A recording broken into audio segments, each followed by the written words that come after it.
I saw Chris Wallace controlling things with the questions he asked, and Trump not going where he could have sometimes by just basically ignoring the fake loaded questions. But the way Wallace interrupted him 5 times more, that's the number, they've done the math, than Biden, was just incredible. On top of that, I don't just say that Joe Biden clearly had blood transfusions. That's what these rich people do.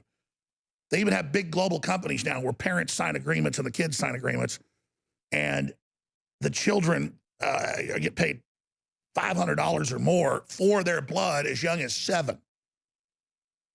I mean, Peter Thiel's coming out with a company that does this. And the Queen Mother lived past 100 on these things. So when you see him suddenly look like he gained about 10 pounds, he disappeared the last week, and now he's all plump and he's all rosy. If you looked at his hands, I looked at his hands from a week ago, more plump. That's how you know they were putting in him probably 2 or 3 pints of blood a day for a week.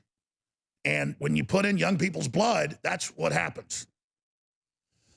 The super rich are injecting blood from teenagers to gain immortality. Ladies and gentlemen, I was approached when I was out at a kind of Richie Rich type party a few years ago in the hills of Austin, kind of over in the same area where Joe Rogan lives today. And there was a medical doctor there, and he's like, yeah, you got to come by. You know, we got your blood transfusions. It's all been screened. It's all clean. It'll make you higher than a kite. It'll make you feel like you're 15 years old again. And he had like a 55-year-old wife. She looked like she was about 35. He was like 60. He looked like he was about 45. They were just glowing. It was blood, folks. So I know people that are almost 80 years old that get blood who are rich every week. And they're nice people. But they get young people's blood here in Austin. And it definitely is rejuvenating. So I'm telling you, he was not on a bunch of methamphetamine. They probably took some Adderall or something. But Biden was clearly on blood.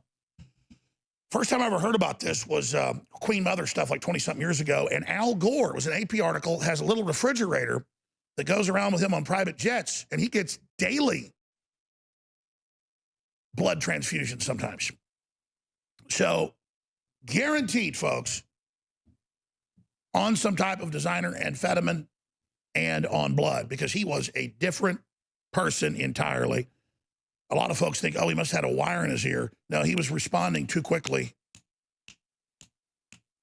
He did a lot of debate preparation, but the blood. You put somebody old like that on amphetamines alone, they'll just be irritable and out of control, and it'll just accentuate the weirdness.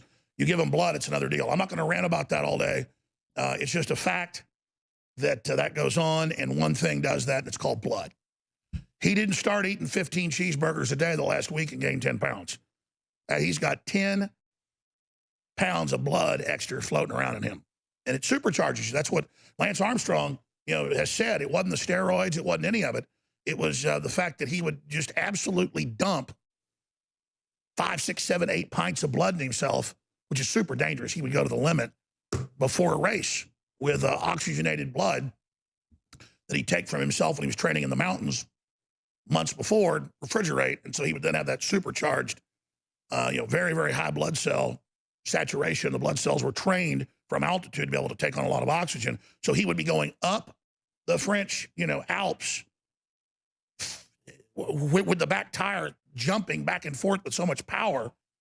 When everybody else was slowing down, he was going faster uphill because he had so much more blood pumping through him. So that's what Trump should look into. Guaranteed, we need to see Joe Biden's veins. Okay, I'm done.